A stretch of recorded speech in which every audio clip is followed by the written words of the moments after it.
So I'm Logan Pribbeno. Here's what we're going to do. I'm going to talk for about 45-50 minutes, and then I want to open it up to Q&A. And it gets really awkward when I get to the end and there's no questions. So I want you guys to be thinking about what you want to ask me at the end. And as a sweetener, the first 3 quality questions get a Wineglass Ranch hat. So that's your motivation to ask a really good question. So be thinking about that. You are welcome to stop me at any point during the presentation. Some of these ideas are, I think that they're kind of old hat, but at any point you have a question, just go ahead and stop me. But be thinking about those questions at the end so you can get you a nice Wineglass Ranch hat, all right? So I'm Logan Pribbeno. I'm the 5th generation at Wineglass Ranch. This is my 13th year farming. I kind of have a unique path into coming back to the ranch. I grew up on the ranch, grew up working on the ranch with my dad, and he required me and my brother, if we wanted to be involved in the farm and ranch, that we had to leave for 10 years. So it was who here has heard of Allen Nation? Raise your hand. All right, we got a couple of you guys. So one of Allen Nation ideas, and he's a prolific author. He's since passed away, but he's a great idea man, and I can't recommend his books and his writing enough. So I left for 10 years. I went to school in California. I went to the coast of California, University of Santa Barbara. It is a party school on the beach. I drank a lot of beer on the beach, as you would. Met my wife there. I also studied economics while I was there, and had a great time, and met my wife my last quarter of my senior year. From there I went to the Bay Area, Silicon Valley, and I worked at a startup, a firm, a consulting firm that works for startup companies, and had a lot of experience in economics and Excel. So like kind of my background is accounting, Excel, and kind of understanding the economics, and it served me very well as a ranch manager. And I'll tell you, it was really good advice from a father to a son. You know, my dad went to UNL, and he came back the day after he graduated and started farming. Took some new ideas from UNL and tried to institute them. I think he was looking at his experience and recommended it to me as a father to a son experience. I'll tell you though, my friends that did go to UNL or Colorado State or K-State, studied agronomy and moved back, they had an advantage over me that they had been farming about 10 years longer than I have, and they were growing when we were not growing. So my path was unique. It's not necessarily the best path. There are advantages to disadvantages of each. If I would have studied agronomy at UNL or K-State and came right back, I'd be a better ranch manager. But I think my dad was really talking about, it was good advice from a father to a son. So that's kind of my background. I will tell you about Wineglass Ranch. So Wineglass Ranch is a team of 6.5 full-time employees. We run stockers and cows. We also have all dryland farm ground, no irrigation. Our annual precip is just about 20 inches. And since I returned in 2012, before 2012, it was really consistently 2 inches north of 20 and 2 inches south of 20. And since 2012, we've seen that kind of break up where we have more wild variances in our precipitation. And the day before this, I was kind of given a master class where I did more like a 2-hour presentation. It was a little bit more interactive, and I learned that Reno County in this area is pretty similar, right? You're not really getting average rainfall anymore in the last 10 or 20 years. Does that sound about right? Yeah, and it makes it, as a farmer or rancher, it makes it really hard to understand, you know, how to stock and you know, what should my crop mix be, because I really don't have any idea what it's going to be, and that's kind of been one of the biggest challenges. So this is the team. We have a really talented team, and it is really critical for what we do. This is our cow boss, TJ Ellicott. For those of you who listen to podcasts, he was just on the Working Cows podcast. And by the way, so I just kind of know the audience, if you're a cattleman or have cattle, raise your hand. All right, so we're mostly cattlemen here. Okay, that's pretty typical. But I do have a lot of cover crop slides. It's about 2/3 cattle stuff, kind of 1/3 cover crop soil health deal. But got a great team. people have asked me before, who's the half full-time employee? There's 7 people right there, and it's that guy right there. He kind of screws around, talks in Kansas, and does a bunch of stuff, and he's really only about half effective. So that's the half guy right there, and that's my dad, Jeff Pribbeno, right there. And he turned 71 this year, still pretty active on the farming side. After about 70, the ranching side becomes a little bit too intense for him. So he really helps out a lot on the farm side, and is really a great asset. And kind of the history of my family, kind of how we got to where we got, and this is kind of historically important. First generation Sherman McCoy came from Kentucky. I am a McCoy from Kentucky, if there's any Hatfields in here. Are there? Okay, we're good. All right, we're good. So I am a McCoy from Kentucky, and he was a corn farmer, and he came to southwest Nebraska, and he was late in getting settled, and he got some of the poorer farm ground in the county. It's particularly sandy, and he really did a great job and made it work, and he didn't run cattle at all. So he was a grain farmer, primarily a corn farmer, and he was a corn farmer when the national average yield was about 10 or 12. But he purchased ranch land to run his draft animals, and that was kind of his unfair advantage. Was while his neighbors were using farm ground to put up hay and then feed the hay in the winter, my great-great-grandfather, he would just turn the animals out on the ranch. So for the first 2 generations, they were acquiring ranch land very cheaply. I mean, in turn of the century, it was incredibly cheap to acquire it. And it was kind of their unfair advantage for two generations, where they weren't putting up hay on their quality farm ground. They were buying range and just running them out in the winter. They had a big ranch, quote unquote, where they put one windmill on the thing, and the stock just overwintered there. And back in those days, grains were scarce. So we didn't produce enough corn, we didn't produce enough wheat, and you got paid very handsomely to produce that. And it was, you guys have seen the images of the people with the top hats and the vests and the jackets running the combines in July, right? Like our ancestors. And it was really hard work. And they used the proceeds from farming to acquire farmland. We never won the lottery. We don't have oil development. It was really farming when commodities were scarce. And we are in a post-scarcity world, right? We all know that we produce enough corn, we produce enough beans, we produce enough wheat. And that's why it's kind of harder to make a living producing just straight commodities. And one of the reasons that we really diversified at Wineglass Ranch to try to maximize profit. So this is kind of the 10,000-foot view of Chase County. And yesterday I kind of learned from the guys in the master class, Reno County in this general area is fairly consistent with Chase County. So Chase County is, it's about 1/3 sandhills pasture, it's about 1/3 irrigated farm ground, and about 1/3 dryland farm ground. Does that kind of track for where you guys are in this area? Pretty mixed use.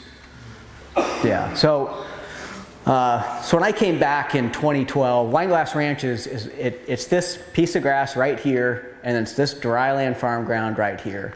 And when I came back, I was thinking about how I could grow and how I could add value to kind of the existing base operation. And it's important to note that Maddox Cattle Company, which is the largest family-owned ranch in western Nebraska, is this really nice lowland stuff right here. And there's another ranch right here and it's the Cheney family, and it's all locked up. So there's kind of 3 big ranches in our county and farmers. And what I identified was, it didn't seem that I was going to be able to run a section here or a section there or a couple sections as part of growth. It was really locked up. And I identified, what I need to do to grow is to partner with these guys. So these large corn and grain farmers, and try to figure out how I can integrate with them and kind of help them fill the niche that they need. So these are Nebraska corn farmers. They produce excellent corn. They have 12 inches of irrigation to use annually, and all of these are typically larger farmers, and they all sold their cattle in the 80s. So to get through the 80s, they had to kind of consolidate, pay off the notes, and typically the banker said, hey, if you sell your cows and maybe a couple sections of grass, you get your note paid off, and you're good to go. You might even be able to buy a couple quarters. So what I've done since I've come back is I've really tried to work with these guys who don't own cattle to help to integrate our cattle onto their farm ground. And I'm going to talk a little bit about that. I'm also going to talk a little bit about grass management. For the few straight farmers in the room, I would say that when we do talk about grass management and the rest and rotation system, when you think about perennial grasslands and you think about your farm ground, I think there are a lot of takeaways. So when I do talk about the native range, I do think there's something to be gleaned for the farmers in the room about how the native range is managed and how that relates to farm ground management. So this one is pretty much just for the cattlemen in the room. And this, if you're a cattleman, this is one of the more important slides that I have. So Wineglass Ranch is kind of unique in the fact that we flex what we run. So many years, so 5 years out of 10, we're mostly a stalker operator where we're buying calves and we're running them on our grass and then selling them as yearlings. The other 5 years out of 10, we're principally cow-calf. So right now, as you can kind of see, we are mostly cow-calf and some stalkers. And the reason for this is, and this is not my idea, this is an Alan Nation idea, and my dad has instituted it for about 30 years now. So we're going to be selling half of our cow herd this March in 2025 and go back into stalkers on a little bit better scale. And simply put, why do we do this? It's difficult to kind of switch in and out of enterprises, and we do this simply because in 2019 and 2020, you could buy a heifer calf for about $700.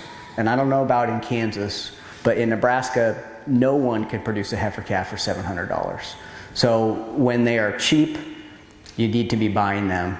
And right now they're about $1,700 in Nebraska, and I think Kansas is pretty similar depending on how you allocate your costs.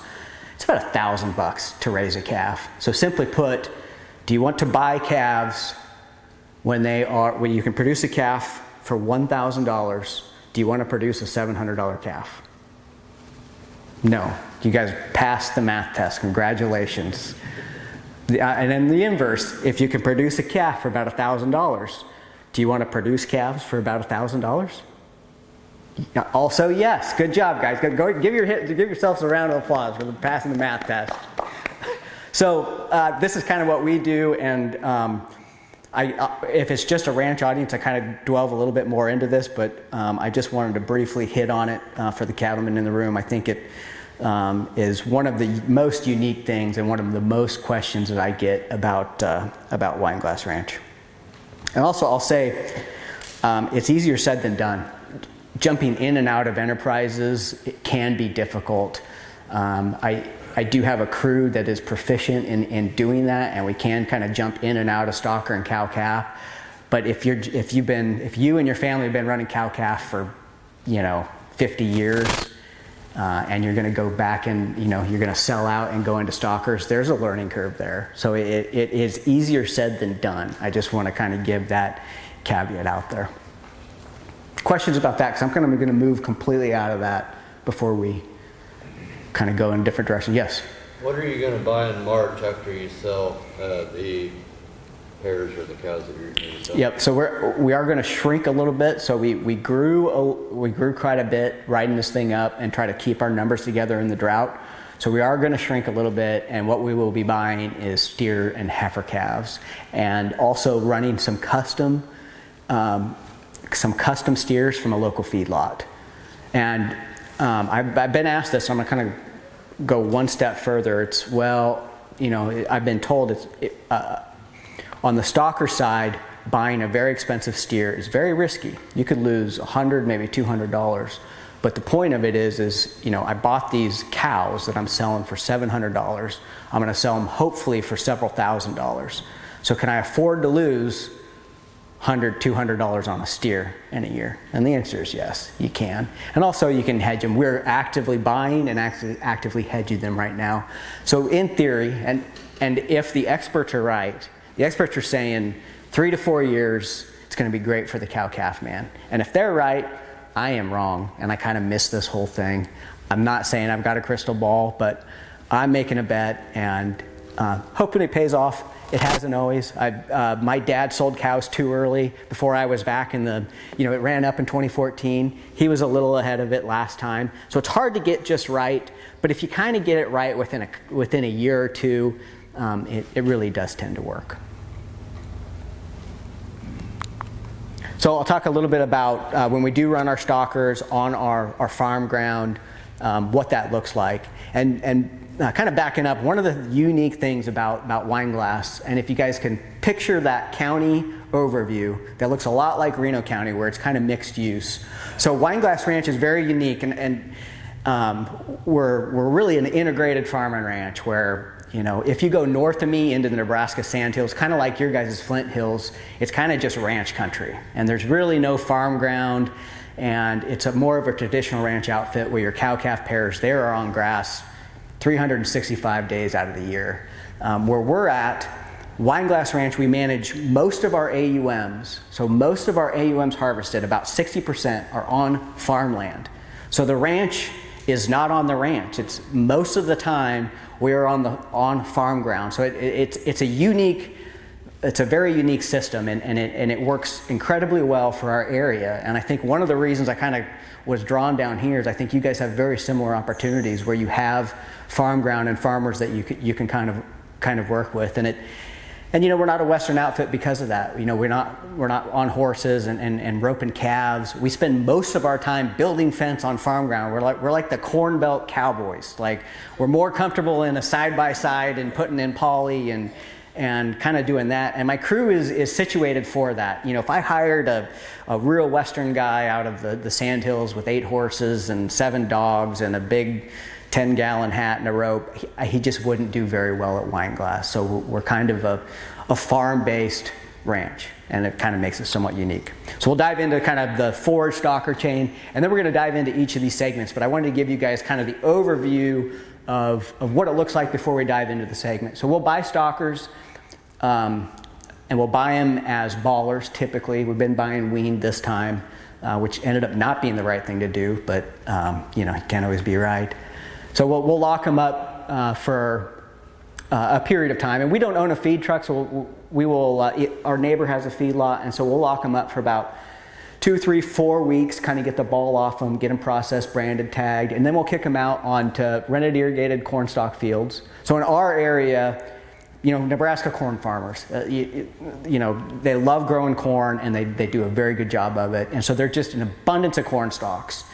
And in talking yesterday with the master class, I kind of learned that it's not quite the same here. You got milo stalks that are more typically grazed, and so an opportunity for the people in this room might more be milo stalks than corn stalks. And we do graze milo stalks with our stalkers, and I will tell you, as a rule of thumb, my dad taught me irrigated milo stalks are twice as good in terms of quality, and twice as you can graze it for twice as long, just as a general rule of thumb, versus corn stalks. So when we can get our hands on milo stalks, it's even better to run the calves on. So what we will do is we'll kick them out, and we'll supplement them 4 pounds per head per day with a distiller's cube. So and they'll do about a 1.0 average daily gain. If it's a rough winter, they're not going to do quite as good. If it's a good winter, they're going to do a little bit better than that.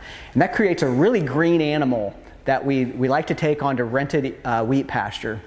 So in our area, like after soybeans or after corn, our guys will put in a cover crop of wheat, and it'll just be straight wheat, and they'll typically go to corn following soybeans or potatoes.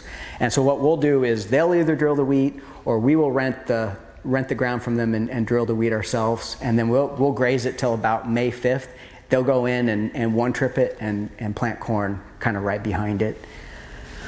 And then following the wheat pasture, we'll go on to native range or an oat pea mix, and then we will take the top end off of the native range if they're weighing 900 pounds. If they're weighing less than 900 pounds, we go to a forage crop. We're kind of going to dive into each of those segments. The other thing I wanted to point out was, these are rented. So these are growth opportunities where we are able to utilize ground other than our own to manage cattle. So this is what winter grazing in Nebraska looks like. Anyone want to sign up to join the team at Wineglass Ranch? And talking with yesterday, I learned yesterday that you guys get somewhat mild winters, but you get these kind of snow events as well, and it's very similar to Southwest Nebraska. For the most part, we're not snowy and covered over. It's generally sunny and okay, but occasionally we get bombasted with some hellacious storms. And actually, that snowdrift is just from those cattle. Those are steers. There's a fence right there, and the snowdrift went over the fence just because of the cows or the steers standing right there. So that's kind of an overview of what it can look like. And I learned yesterday that you guys are fairly similar. Generally pretty mild winters, but you never know when you're kind of going to get whopped. So this is our unfair advantage. Burke Tykert, who I mentioned earlier, he came to visit. I came back in 2012. He came in 2016 to do some consulting and try to help us figure out what we should change, where our opportunities are, and just provide an overview of where we are and where we need to be going. And he identified corn stalks and corn stalk availability as our #1 unfair advantage. So we're just we're a ranch surrounded by cornfields, and so we have an abundance of feed in the wintertime. And in Nebraska, our pasture prices are insanely high for the Sandhills range, and we have an abundance of corn stalks, and so the price to run them on corn stalks is generally very cheap. So if I take a cow calf or a pair and I take that cow and I put her on corn stalks, my price of running her halved. So the more days I can spend on corn stalks, the better off I am because the price is cut in half. And again, I learned yesterday that you guys do a little bit of corn stalk grazing, but milo might be a little bit more of your guys' niche. And also your availability of wheat pasture might even be greater. So that is our unfair advantage, and it makes very good cow feed, and it makes adequate steer feed if you supplement them. So this is our wheat pasture. This is our dryland wheat pasture right here. We'll graze it from about March 20th to May 1st. I did mention we will also rent farm ground from other people to grow a mix. If it's just our ground, we like to do dryland wheat. So that, like you guys, some years you want to harvest it, some years you want to graze it out. On the irrigated that we rent, we will do a rye, triticale wheat mix, and we'll put a little bit of hairy vetch in there. You guys, we're just far enough south that the vetch will generally overwinter and provides a little bit of quality to the feed. And you guys have an abundance of wheat pasture here, and it's even going to be better where we are at right now. But I will tell you, in my stalker program, wheat is the magic bullet. So I take a very green steer off of corn stalks and I put it on wheat, and that thing just blows up. And the other thing that it does is when you take an animal out of a feedlot, a steer out of a feedlot, and you put him on native range or you put him on some cover crop, he has to relearn how to graze, how to maneuver through a paddock, how he interacts with the other animals that you kicked him out with. So he spends about 3 weeks trying to figure it out, and he'll go backwards in that time. If you can go from wheat to a cover crop or native range, that animal is already in third gear. He knows how to graze, his rumen is adapted, and he will start gaining the day that you turn him out. So if you are going to run a stalker program, and I think I'm preaching to the choir with you guys down here, I mean, the wheat is just the magic bullet of the stalker program. And as a general rule here up in Nebraska, we'll set stock at about 2 steers an acre. I think you guys are a little bit more than that. Is that about right for the season? A little bit more than 2? Talking with the guys yesterday, I think you guys can get away a little bit more. This is kind of my favorite cover crop to grow. This is the oat pea mix. I'll tell you guys, when I first came back farming, so my dad started rotational grazing in the 80s. He started no-till farming in the 90s. He's an innovator, and I had pressure or had an onus to innovate in some way, and I had decided that cover cropping was going to be my new contribution to the ecology of the ranch. And My dad really wasn't on board, ironically. I had to get a grant from the NRCS to get the seed funding. This was in 2015. And in 2015, I ordered some seed from Iowa, and it came, and it was a mix. It had like oats, bunch of weird brassicas, and we drilled it at a rate of like 10 pounds per acre. And it was a late wheat harvest that year, and I think I got my 1590 out there, and I was drilling about the middle of July. And that's right about when the rain shut off. And I was knocking down wheat stubble with my drill that was about this high. And what ended up happening is I grew a cover crop that was about this tall. And I didn't know anything. And I thought, oh, well, that's a good cover crop. And also, like, the population of this cover crop was like dryland corn. Like, it wasn't like a lush grass paddock. It was very sparsely populated. And I said, this is good. This is fine. You know, this is what cover cropping is supposed to be. So it was a half section, and we took 500, in April, we took 500 or so calving cows onto this half section. We were feeding them hay with the hay buster too. They were April calvers, and they had it grubbed down in like 5 days.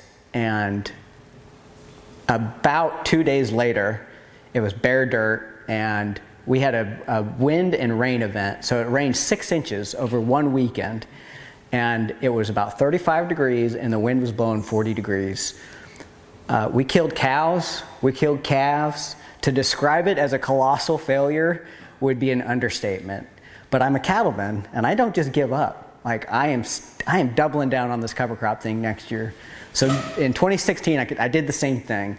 Same mix, went out with the drill. Right after wheat harvest, I drilled it, and wouldn't you know it, it was also a colossal failure.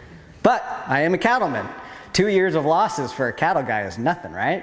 You know, we got to pick it up and keep going. So the next year, I decided to switch it up, and I did an oat pea mix following dryland corn stalks, and it worked phenomenally. So the third year I tried it, it really worked good. And the reason why is where we are at, we can always catch a rain in the spring. So even in a drought, we get a couple inches in May. And so putting this behind corn stalks, you're pretty much guaranteed a good crop. And this is kind of what I would refer to as the gateway drug to cover cropping. So if you do want to give it a try, I would encourage you to plant some oat pea mix behind some corn stalks. And interestingly enough, I would say that in my area, we are seeing conventional farmers. Let me back up. In my area, on a dryland rotation, you would typically fallow ahead of wheat. You would either chem fallow or use like a sweep plow or a fallow master. So it is standard to fallow for a year before wheat, and then you go corn, and then you go fallow. So what I'm seeing in my area is I have conventional farmers adopting this oat pea mix on their dryland rotation, using it as a chem replacement. And I know in talking to the masterclass yesterday that we are not alone. Glyphosate just doesn't even work anymore. It's just like a surfactant. Dicamba stopped working about 5 years ago as soon as the dicamba beans came out. All of the herbicides that we have been using have been slowly or rapidly becoming less effective. And so if you're trying to chem fallow, it's become increasingly more expensive. And so what my conventional farmers are finding, they can go get the drill out of the shed in March. For you guys, it'd probably be February. You're not busy anyway. You can plant this oat pea mix, and it replaces 2 or 3 chem fallow mixes. So you are significantly money ahead, and you are also time ahead to just do this, and it will replace at least 2 or 3 of the chem fallow sprayings or sweep passes at the time in the spring when you're the most busy. So I don't think that our chemicals are going to get any better. I think that we're entering a period where our herbicides are becoming increasingly less effective. So where I see cover crop really growing and lack of animal integration on these two, it's strictly a chem replacement, and then they will drill wheat behind it. I think we're going to see more and more of cover crops as we see our chemicals just straight up not work anymore. And one of the other things I really like about oats, and I was talking about Nick Voss about this, is the cool thing about oats is every other crop that you graze or you hay, as soon as it turns into a head, it's over. You know, the quality is going to decline significantly. With oats, as soon as it heads out, you know, your energy goes up. So you generally get, if you're haying it, or if you're grazing it, you generally are going to get another couple weeks, 3 weeks in grazing it, or some more production. So I really do like oats from an emergent standpoint, from a weed control standpoint, and also it's very forgiving from a quality standpoint. So that's my pitch. If you want to try oats, and if you want to try cover crop, try oats and peas. Talk a little bit about native range and how we manage the grass. I did mention that my dad, he started rotationally grazing in the late 80s, early 90s.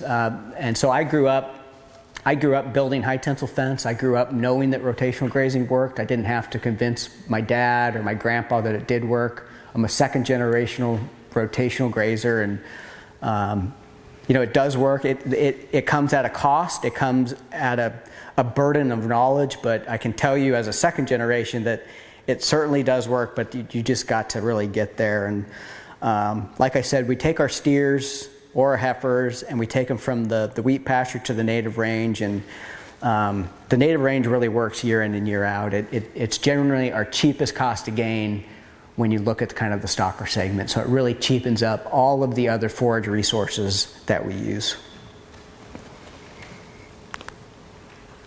And this is, so I was talking to Rick Bieber. Have any of you guys heard Rick Bieber talk, or a couple of you guys? He really went into why he started growing cover crops. And it's why Jerry Dorn started growing cover crops. I was talking to Garrett about that earlier. It's why I got into cover crops. It's because I love my grass. I really love the ranch. And I have learned in my life and my dad's life that when you love your grass, the more you rest it, the more it's going to give you. And so I really went into cover crops because I just want to give my ranch a rest. I want to get them off, and I want to utilize the ranch when it's at its best and just let it rest all the other time. And so I've used the cropland grazing, and I've used the cover crops to accomplish that. So here's what it looks like. This is stock days on native range by year at Wineglass Ranch. So right here, we're grazing crop residues. We're completely off the ranch. We don't have any animals on the ranch. We start coming home off a wheat pasture, and we stock it fairly heavily. And we use cover crop grazing to fill this void, and then back into residue grazing here. So I'm harvesting my grass when it's at its best, and it's also at its most resilient.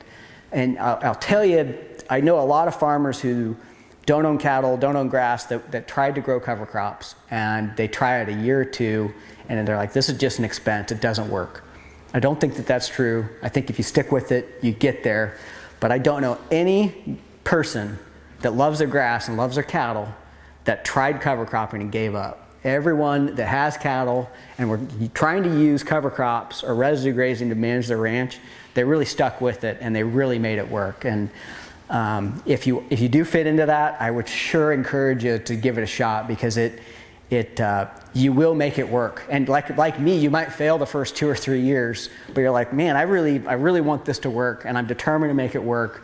And I've never seen a cattleman try cover cropping and have him give up. And it's because of this graph right here.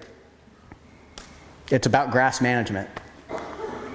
And this kind of goes on with this slide. You can see when we're harvesting the range, and it's like anything else, you want to harvest it when it's at its best.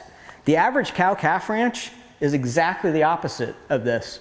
So they turn out pairs, and the calves get bigger, and the cows need to get bred, and they are harvesting most of their grass before weaning, because they've got a large calf at their side. So the average cow-calf ranch is exactly the opposite of this. Well, here's the range quality, and this is Sandhills range quality. I know you guys are going to be a little bit different than this, and talking with the guys yesterday, it tracks though. It's pretty similar. So as the months go by, and that's kind of small, but as the months go by, the protein in the range drops off significantly. So if you're an average cow-calf ranch, you're at your maximum production when your range is at its worst with the protein. The TDN is very similar, but it tracks a lot smoother. The protein tends to drop off a little bit more. So we are harvesting most of our range when it's at its top. Questions about that range management? Because I'm kind of going to dive into something else. On your rotational grazing, what kind of stocking rates? It depends. The answer is it depends. What we will generally get, if you are talking about AUMs, we're generally about 1.0 AUMs per acre harvested on Sandhills Range. What that kind of all boils down to is we give a cow-calf pair in the summer about 9 acres. We'll give a steer that will only run for about 2 months, about 2.5, maybe 3 acres, kind of depending. And I do have a little bit more about how we manage the grass coming up. But that is our numbers in particular. In talking yesterday, I think y'all should do a little bit better because you got a little bit more rain and a little bit more productive soils, kind of depending where you are in the county. It sounds like Reno County is sand to gumbo to loam and everything kind of in between. So before I go into a little bit about the range management, I did want to talk about our leverage tool. So those are cake bins, and that's a fertilizer spreader that we have converted to feed cake. So we can go feed about 6,000 to 7,000 pounds of cake in a setting. And this is really important if you are moving from the range to cover crop to wheat to all of these different segments, and you're kind of moving them all around the county. There are these, you don't catch rain at the certain time, and you don't, and you're, maybe it's cooler and your oats don't come up quite as good. The ability to use cake to kind of stretch a pasture, to stretch a cover crop, so you can stay a little bit longer.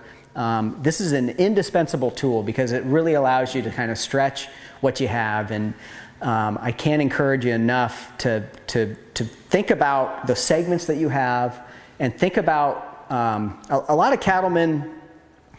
They turn out the stalkers, they turn X amount to the section a year, and they hope for the best. I hope that they do really good. Or they turn out pairs, they turn X amount per section per year, doesn't matter because that's what Grandpa did, and I hope that the breed up is going to be good. At Wineglass, we don't hope, and we manage what we have, and so we test the feeds that we have, we set goals, and we use supplementation to try to achieve those goals. It's active management. It's active management grazing system, and the use of supplement to achieve goals versus just hoping that you do pretty good is one thing that really separates Wineglass from the rest. And I just wanted to really hit on that. And if you're going to do an intensive grazing system, it's indisposable to have a supplement like this kind of at your disposal. Set goals and work to achieve them. So this is kind of what the ranch development looked like. When I was in high school, I was building a lot of this high tensile fence. So this is high tensile fence, and then these are kind of our stock wells. And you can kind of see what our graze plan is. So we got about 500 first calf heifers that are running in this paddock right here, and you can see that we're in each paddock for about 7 days on average, and they're approximately about a half section. And what that does is it allows 100 days rest. So we give each paddock 100 days rest, and what that means basically is that we graze each paddock about 2 times per growing season, and then let it rest for the winter.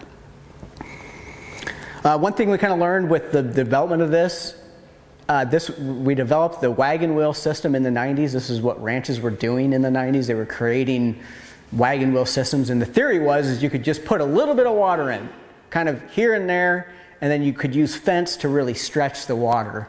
And one thing my dad learned, and I think as a whole, as an industry that we learned, was it didn't work too well. You can't have a cow travel too far from water, especially on sandy ground. You get trailing issues, you get a lot of issues. So if my dad was here, he would say, fence is 10% of your development, and the water development is 90%. So what we did was we built a wagon wheel system, and you can see we've come in and we put in fence to stop the wagon wheel, and we've added significant amount of water. So if you are looking to kind of develop your grass, think about, do the water. And that 90 to 10 breakdown simply means I could take down all of the fence and I could leave all of the water, and I would get 90% of our gains just from the water development. And if I didn't have the water and I just had the fence, I would be 10% there. So if you're looking at getting more intensive with your grazing, just think about the water from the forefront, and it will pay you handsomely in the end. This is kind of my last slide on the native range, and then we're going to talk about some cover crops. So, story, my dad, where we are at in southwest Nebraska, I think it's similar to Reno County. We've got where we have our fields, they're all pretty much quarters. There's not a whole lot of 80s. And we've got these high spots. They might be mag, they might be sand. They're just not productive. They just don't do anything. And then we've got these low spots where they collect water whenever it rains more than a few inches.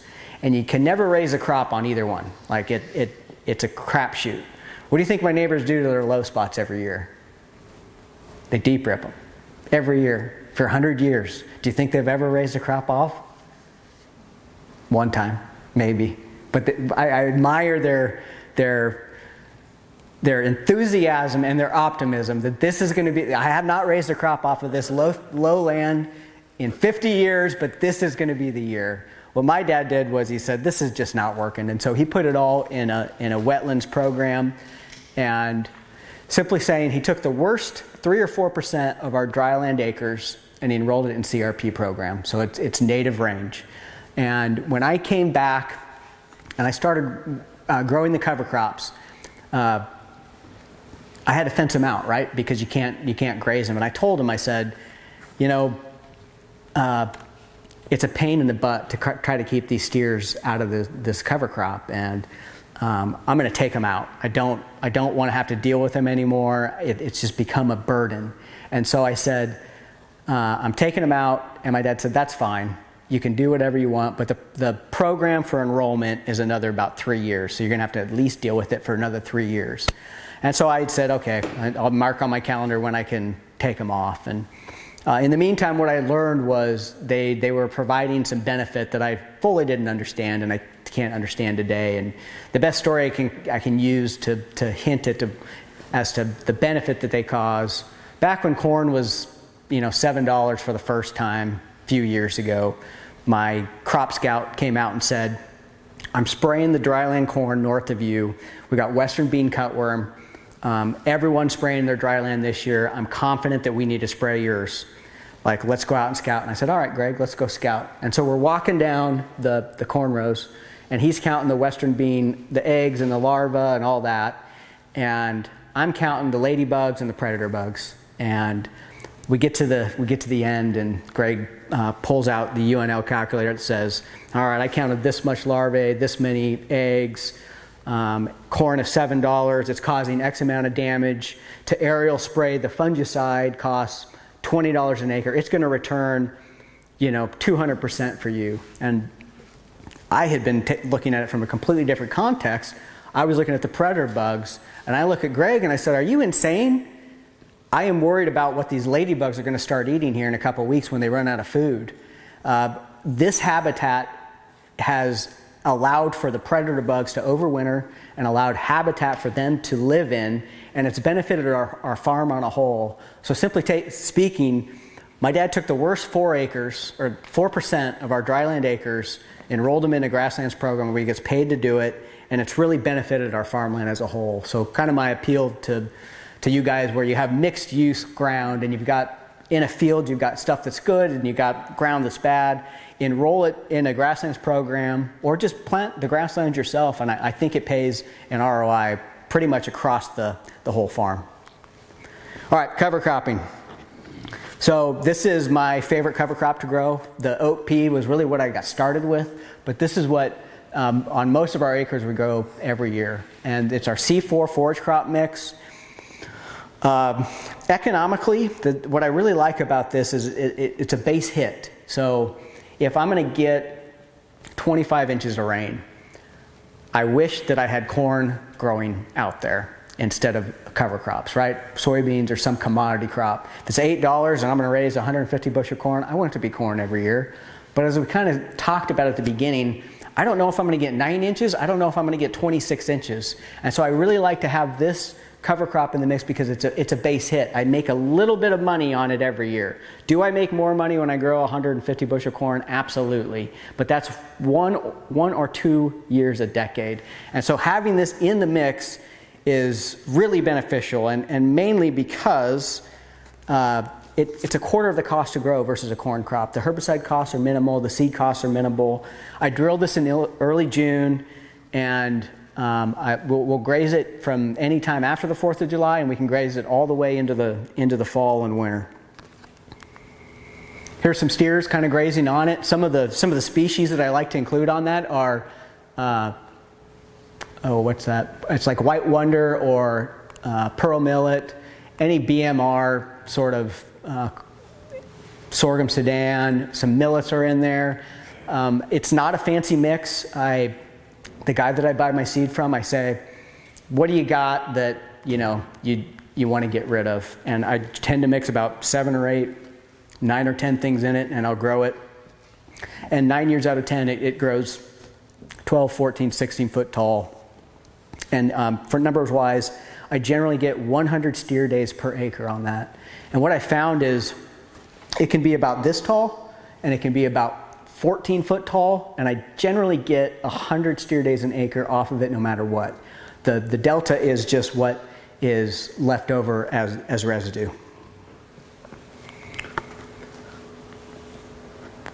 When I first started growing this cover crop, in the winter, I'm an accountant, so I would be in Excel, and I'd run the numbers, and I would only getting about 25-30% utilization. And when I sat down in Excel, I would make way more money if I could get to 75-80% utilization. And I tried some things to try to increase the utilization. We tried some tram lines where I blocked some rows in the drill so they would walk through on some trails instead of trampling the crop. And what I learned, it's just not worth it. And it's because of this. So those of you who run cattle or steers, if I feed that to a steer, they're going to gain what? Maybe a ½ pound per head per day. They might even lose weight on something like that.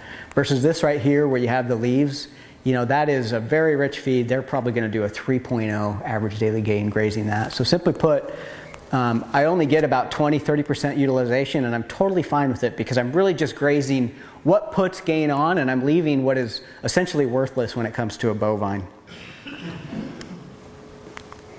This is kind of what the aftermath looks. There's a pile of residue there, so in a good year it will be several inches thick.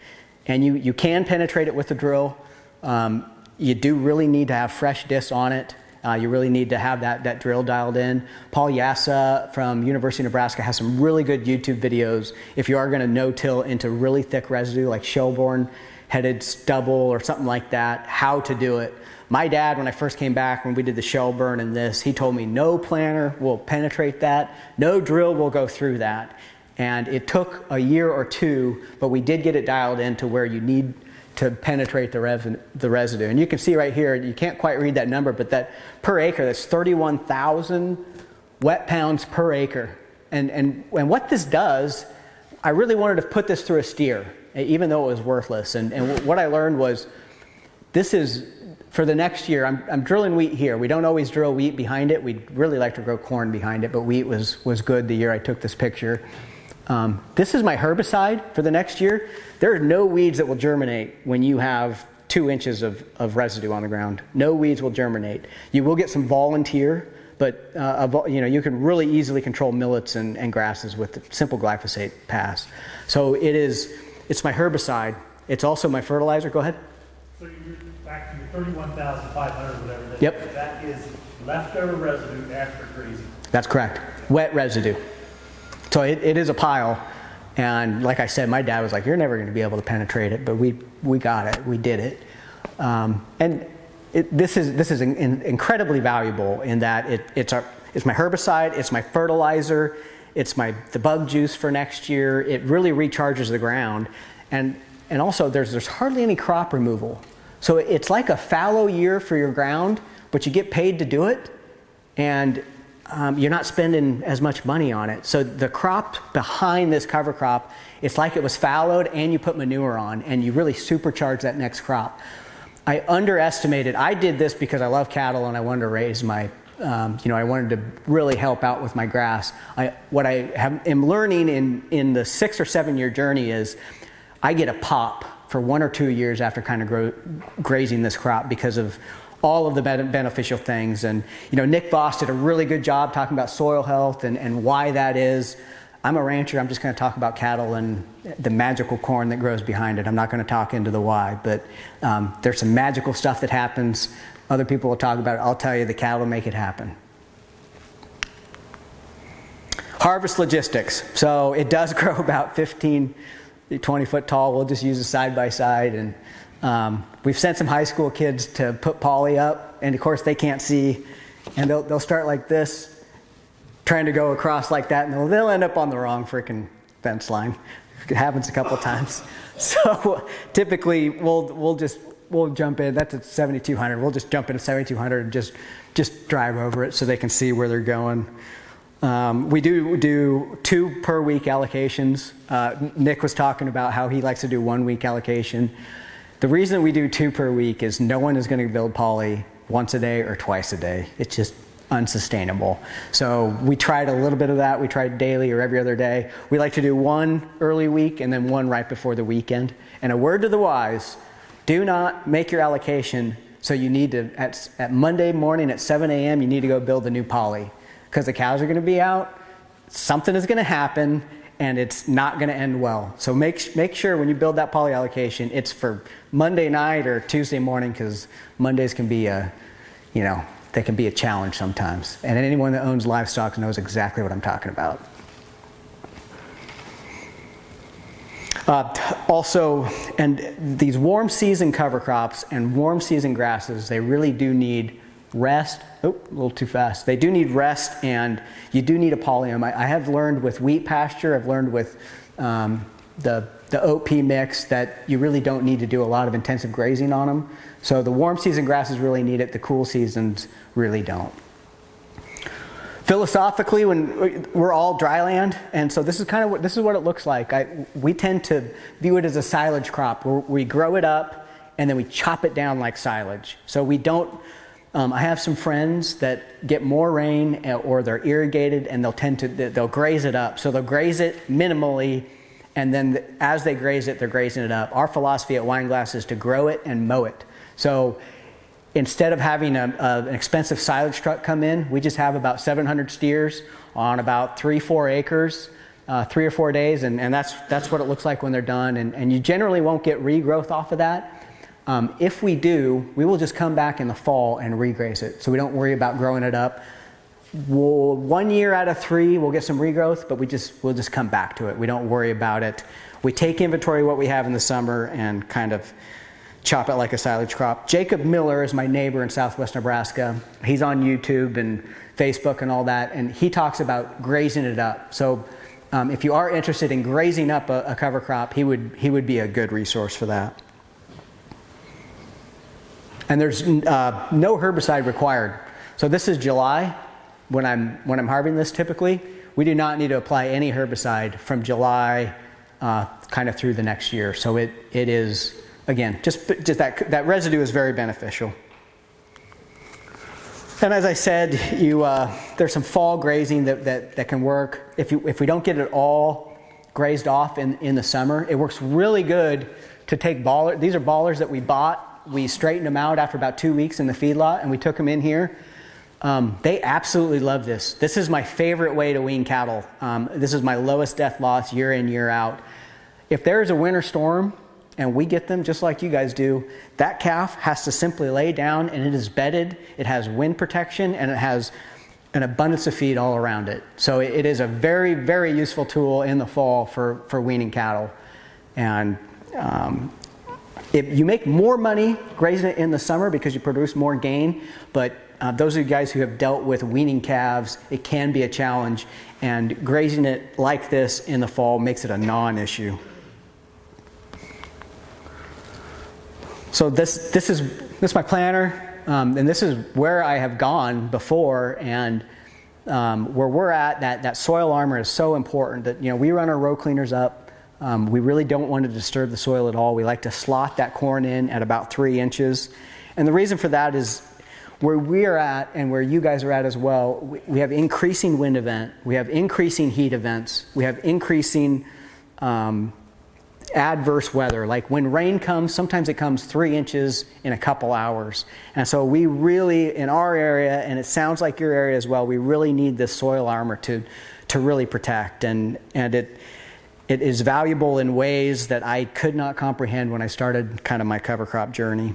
And for us, the wind erosion is huge. In 2022, we experienced windstorms. I read the stories about the Dust Bowl, and I remember thinking, oh, it's insane that these large, huge dust storms rolled in. And well, in 2022, I got to experience several of them, and this is the type of stuff that really prevents that. And it is not only ecological, but it puts money in your pocket. When your soil is blowing, you're losing the good stuff. It's the good stuff that leaves and goes to someone else's farm. So I started cover cropping because I love my cattle and I love my ranch, and I'm learning that it just is insanely beneficial for my farm ground too. And it's just been a nice kind of added benefit. And I only have a few more slides here, so be starting to think about the questions you're going to ask me if you want a wine glass hat, all right? Again, so I'm going to just hit on this one more time, more on the farm side. So this is corn that is emerging. We grow corn at about 14,000, and we just didn't disturb it at all. So my program for this corn, and you guys are going to want to hear this when corn is under the value of production, because this is how you produce corn under the value of production. So my pre on my herbicide was glyphosate and 2,4-D, which is, well, the prices have been going kind of up and down, but it's $10 tank. My post program was 2,4-D and glyphosate. The only weeds that I had growing were where we minimally disturbed the soil right here, and it was millets, and it was volunteer from the cover crop, which you could smoke it with 2,4-D. My application of fertilizer was about a quarter unit of nitrogen per bushel. So again, this cover crop thing is because I love my cattle, and as a farmer I have learned that it has really been a beneficial aspect to my farm as well. In particular, when you look at low commodity prices like we're experiencing, it allows us to really cut the cost of production. Wheat, the original cover crop where we're at, wheat is the only crop that I actually grow for cover. I remember, it wasn't too long ago, wheat was $3.30, and I learned we really had to keep it in the rotation. And it's an unpopular opinion among the cover croppers, but I don't like to grow a cover crop behind my wheat with a shell-borne head, just because it tends to be a 50-50 deal, and I don't like 50-50 deals when it comes to farming. You really need to be 75-80. You can't go out there with the 50-50 odds. It won't work in the long run. Last two slides here, and I'm a Twitter guy for those of you guys who follow me on Twitter. The old rule saying, if hard work meant success, the donkey would own the farm. And I'm really preaching to the choir because you guys are taking time away from your farm to come here, a guy from Nebraska, talk about cattle and cover crops. But really think about that. Alan Savory wrote in his book, Holistic Management, he was ranching next to his neighbors, and his neighbors were going broke. And Alan really tried to think about what is the difference between me and my neighbor? How come he is going broke and I'm making a profit? And what he identified was he analyzed what his neighbor was doing versus him, and he said that he had 10 times more time to sit and think about what he was doing versus his neighbor, who was just going and being busy. So when it comes to farming and ranching, we're all of a descent that hard work means success, right? And it's in our bones, and it's who we are, and it's part of our identity. And I just want to say, it's an unfair advantage if you get away, you think, you go to continuing events, and you think, plan, and execute. Last slide, the village idiot, also known as a hippie farmer. We only get one lifetime to farm. I'm not going to spend it doing what everyone else does. I hope the neighbors think I'm crazy, and I'm here to report to all of you guys, all of my neighbors think I'm freaking nuts. So it's been a fun 45 minutes with you. Here's my contact information. I do believe I was put on God's green earth to do this. So reach out to me, and I'm happy to kind of help or talk to you guys about your own sort of journey. And with that, I will open it up to a Q&A if anyone who wants a very nice wine glass hat. How do you handle water on stock, like corn stalks, and also how do you handle it when it gets muddy? It's a really good question. And in Kansas, that's the number one question that I get. And the nice thing about Nebraska is we have an abundance of water, and it's never really an issue. So on corn stalks, typically half the time there's an old stock well, because the old farm was a section, and there was a cornfield and some grass and some cane, and, and there was a stock well kind of in the middle of the section. So half of them, it's an old stock well. The other half, it's an irrigation well that we'll tear apart and we'll just manually kind of water out of. My friends in Kansas that I've talked to, I just know that water is your guys' biggest problem. The guys that I talk to, the hauling water is just, it's crazy, but it's just what you really got to do if you want to integrate farm ground. And then the question of what do you do when it's muddy, and we're sandy enough in southwest Nebraska that it's hardly an issue. And also the average corn farmer in the state of Nebraska, they're going to do after they graze it, they're going to chisel plow it. They want the residue gone, because it interferes with their tillage equipment, because it ends up in clumps because of the wind and everything. So they really want their corn stalk grazed because they don't want the clumps of residue, so they got to get out of their tractor with the hoe and beat it down. So they are typically full tillage. I would say 90% of the irrigated farmers are, well, not 90, let's say 75 are full tillage. And so it's just a non-issue. On my dry land, no-till acres, we're sandy enough, the compaction is just a non-issue. And I really love the sands. I'm a sand guy. I love the sand. I love sand farming just because it's what I know. And one of the things is compaction will just never be an issue at my place. What hat do you want? The middle one. Middle one. There you go. Thank you. Appreciate it. I've got two questions. One, why do you call your ranch wine glass ranch? The other question is, do you follow Trent Loose, your fellow Nebraskan? I do a little bit.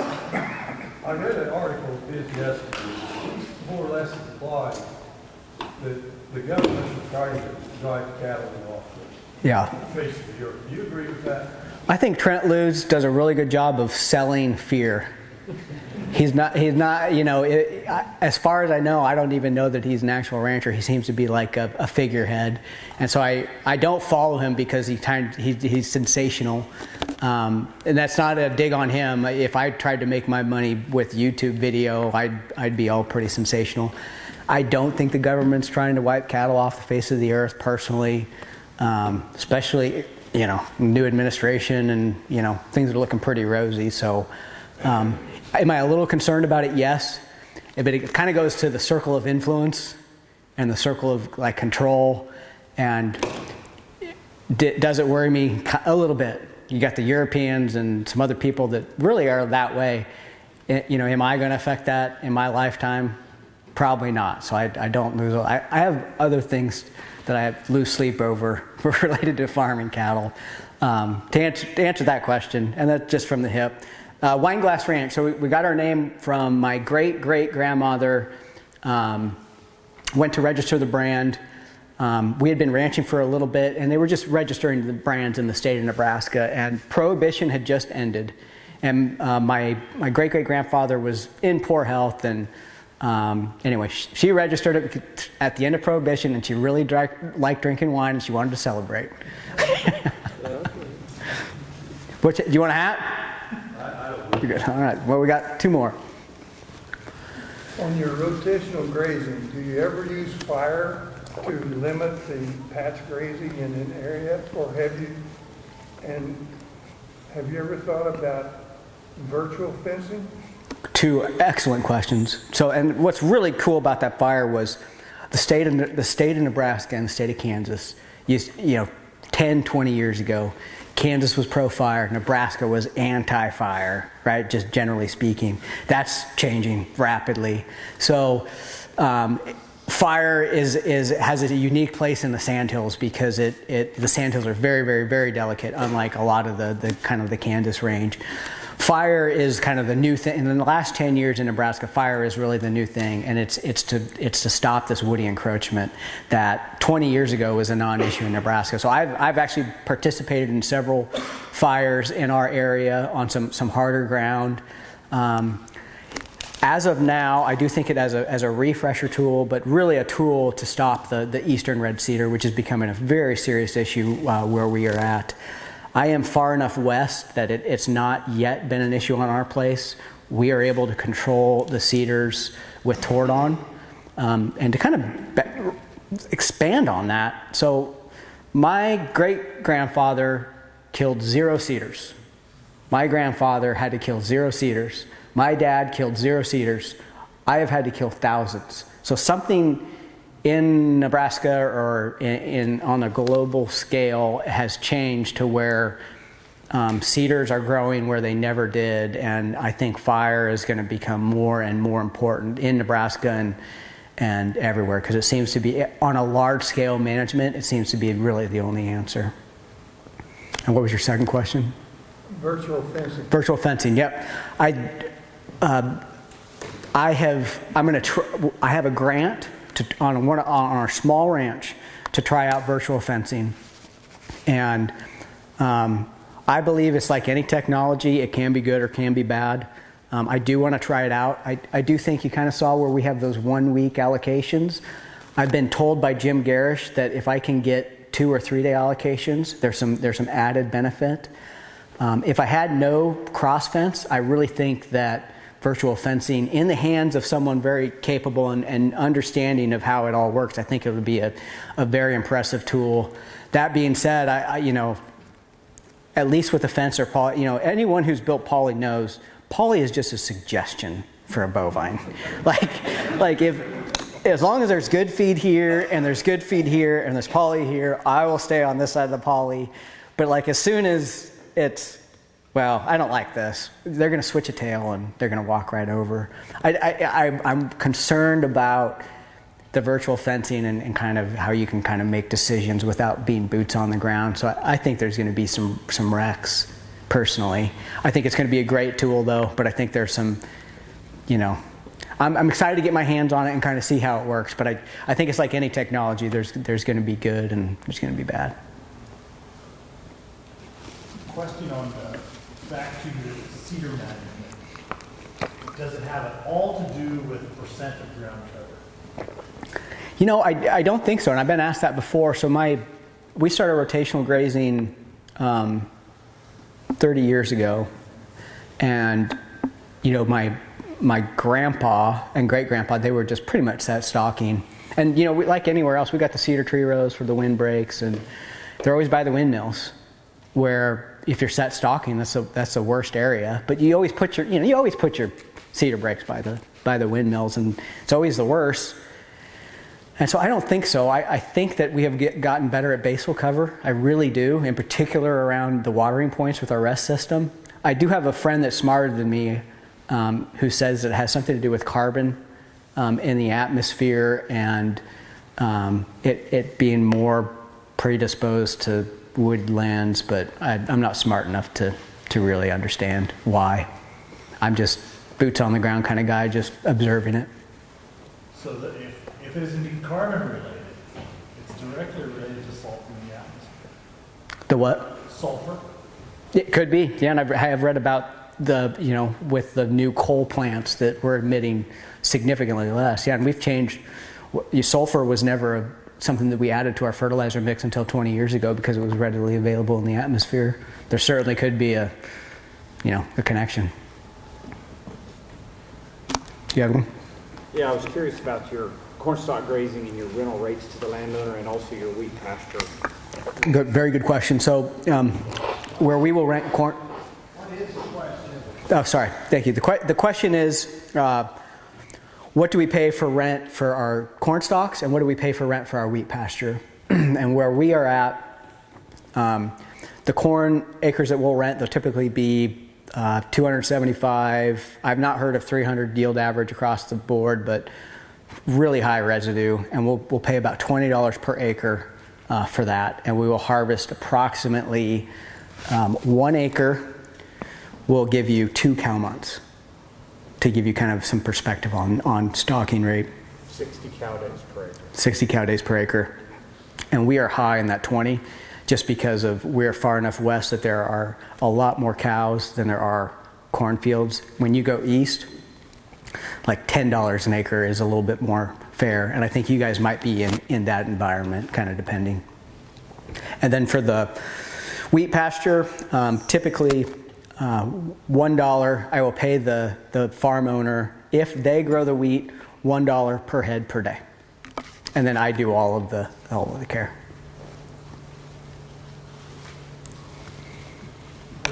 You guys drill the wheat.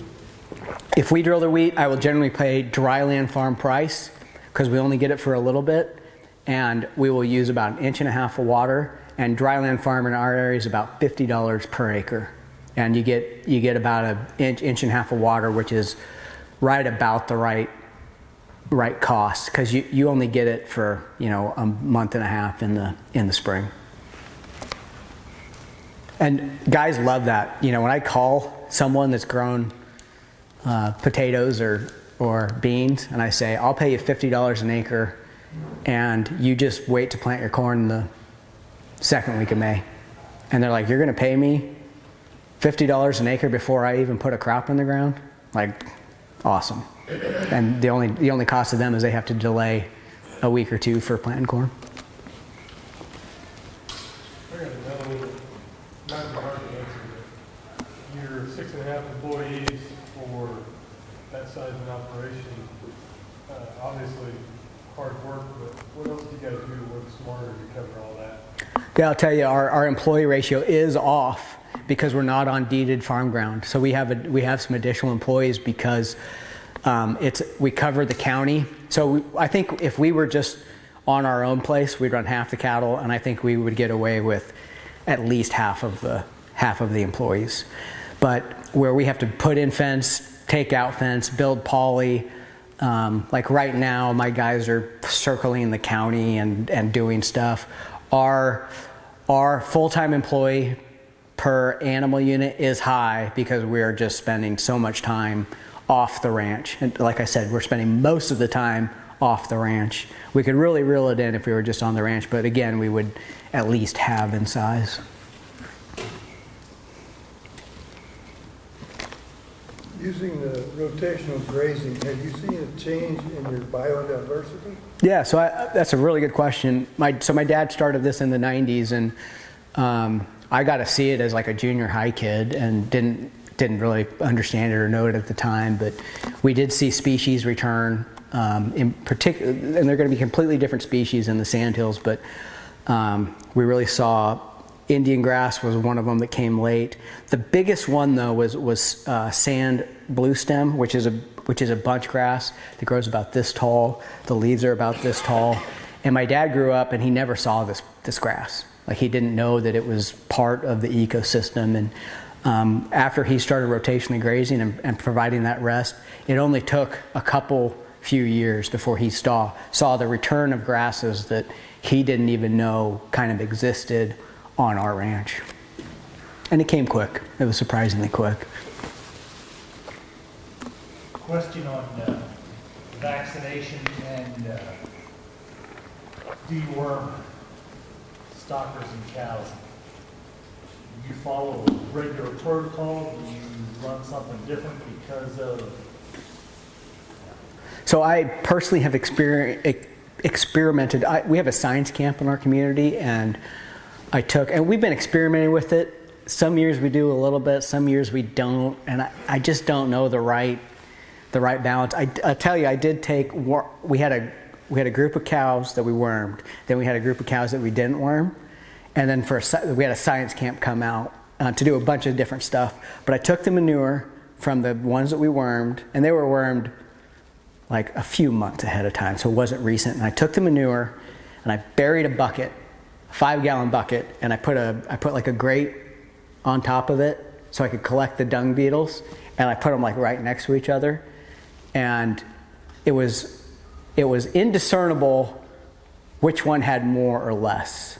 when we did that experiment. There were different species composition, but I don't know that that was just kind of a random thing. So I don't know. I don't have an answer. My cow boss, TJ, thinks, and he has his own home place, he thinks that we shouldn't worm. So what we've really kind of landed on is the stalkers and the young animals, especially the purchased-in animals, will be a little bit more heavy on vaccination and a little bit more heavy on worming. And then the older our cows get, you know, like our mature cow herd, they get less vaccinations, they get less wormers and less stuff overall. So it's kind of a balance is what we've arrived at.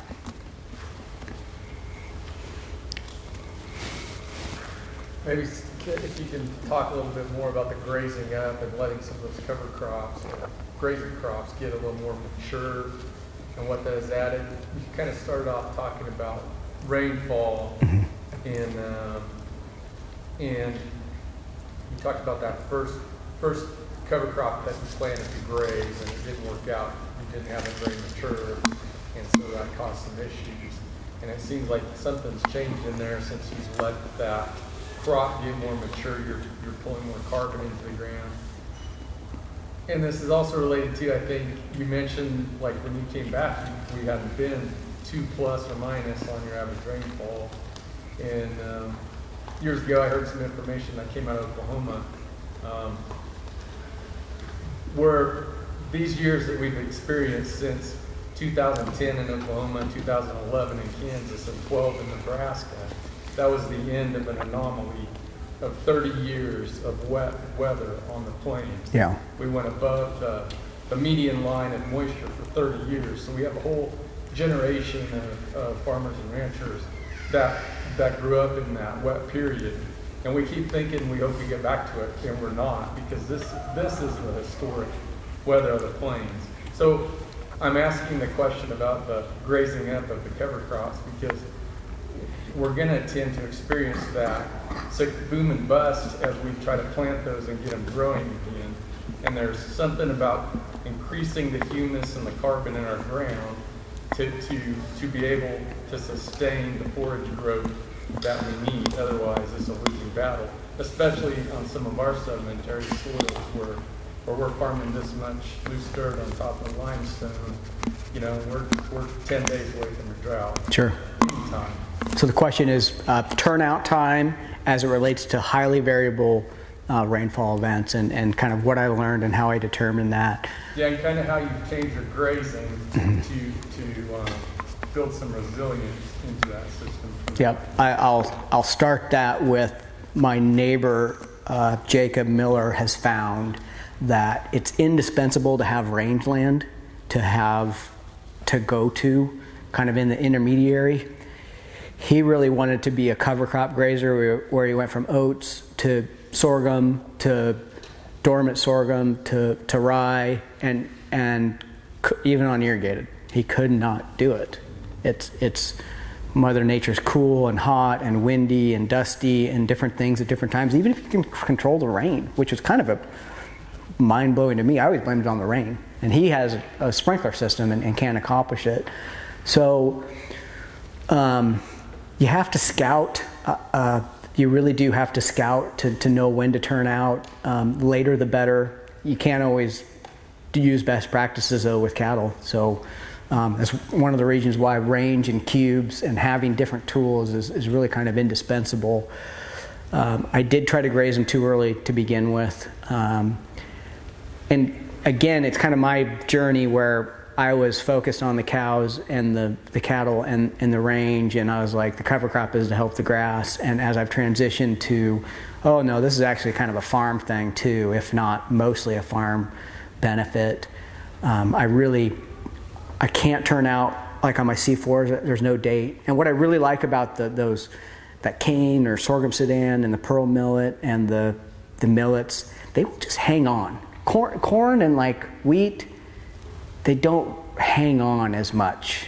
And like in a period of stress, you know, like that corn plant, you want a bunch of grain, and that corn plant kind of decides when it's about this tall how much grain it's going to put on. It doesn't like bad days. And so you can get a bunch of rain. And this summer was it for us. We caught like 5 inches in August, but we were dry in June, and the corn decided that it was going to be 20 bushel. We got enough moisture for 85, 95 bushel corn, but it had decided when it was V6 that, oh no, I'm in a precarious situation. I'm not going to try to grow so much grain. Whereas with the cover crops, the sorghums and different stuff, it just hangs on. It doesn't care like corn and different things do. It'll just sit there like that tall, and it'll sit there for like 40 days and not die. And when it rains, it's going to go rapid growth instantly, and you don't know when that is. It's kind of following rain events, and it depends on the weather, but it's very, very, very resilient. So I grew like 20 bushel corn on plenty of moisture, and my cover crops were 16 foot tall because it is just more resilient.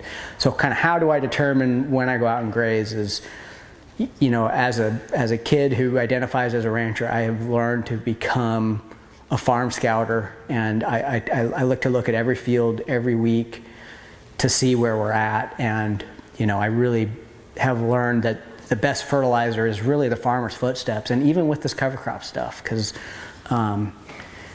that residue is so valuable. I've learned it to be so valuable that, you know, it took me a while to realize I'm growing it half for the cattle, for the grazing, and half for the farmland residue. And so to answer your question, you just got to get out of your pickup and walk your fields.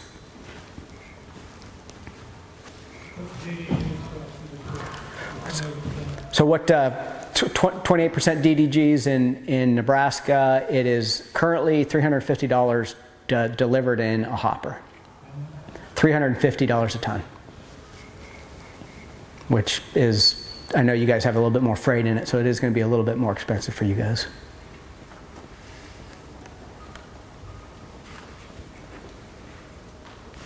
You had mentioned towards the last that you didn't like to grow after shoveling and wheat. Can you explain what you? The question is, I didn't like to grow what after wheat? 50-50. Cover crop. Yeah. So I typically, when you guys hear cover crop guys speak, their main cover crop is grown behind wheat. So 80% of the times you hear a guy talk about cover crops, he's talking about cover crops behind wheat. In my area, where we have wheat harvest occurring in about the middle of July, and I use a Shelburne header, and I'll get residue about up to here. 50% of the time, I will knock down that residue, and I will grow residue that's half the height. So I've kind of destroyed my residue, and it tends to affect me. The other 50% of the time, I get about back to where the residue was. And so I purposely do not like to plant a cover crop behind wheat, because it is a 50% success, 50% failure. And as a farmer, I don't like 50-50 odds. I will tell you though, really smart and good people have challenged me on that. I've experimented with it, I just haven't got there. I think in 10 years, I hope to be in front of a crowd talking about how I figured out how to grow cover crops behind wheat stubble. I'm just not there yet. What do you do? What's that? What do you do then? Just follow it, or? Yeah, just fallow it. If that cows across it? Yeah, and we'll graze it too with the weeds. We did a lot of that last year. So yeah, it's kind of a nature's cover crop, and then we'll graze it with cattle, and then just do a late spray application, like October, is what we do currently with our wheat fields. What do you plant the C4 mix into, or what do you like to plant it into? You said you're planting it in June. Yep, so good question. What do I plant my cover crops or seed fork mix into? We don't have a fixed rotation on our farm. The only thing I do know is if I grow corn stalks or corn, I'm going to grow a cover crop behind corn every time. Sometimes I'll grow it after wheat if like we knock down our residue too much, and like this year we had an abundance of freaking volunteer wheat, and we got a pile of grazing on it, but they ended up trampling it. So I am going to grow a cover crop on that. So I always grow a cover crop behind corn, and the second time I'll always grow a cover crop is just on a tough acre where I am in a residue limiting environment. And I think in talking to the guys yesterday, I'm a little bit different where I'm at. We have wind events. We're a little bit more extreme on the weather side, and residue is just so important on my farm that cover crops go where we need residue. And it's hard to get formulaic about that, but where I need residue, I'm growing cover crop.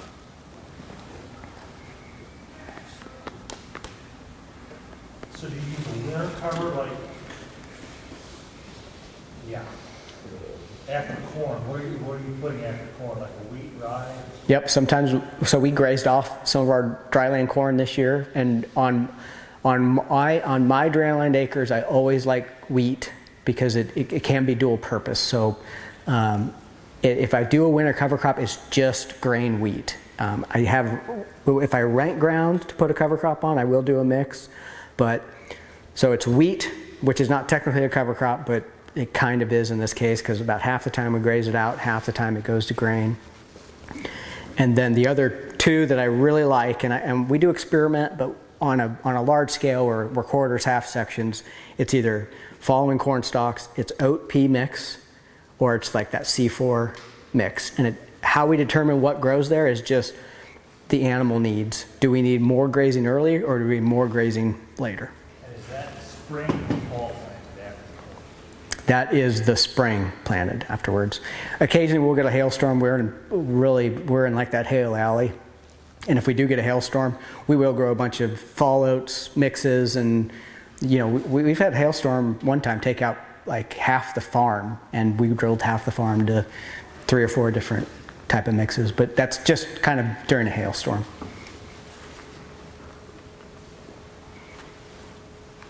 All right, if you guys asked a question I didn't hand out, I got 3 up here. Come on up here. I am going to hang out for about 20-30 minutes before I hit the road. So thank you guys. I really appreciated you. You guys are a good interactive audience, and I always love coming down to Kansas and interacting with y'all. So thank you.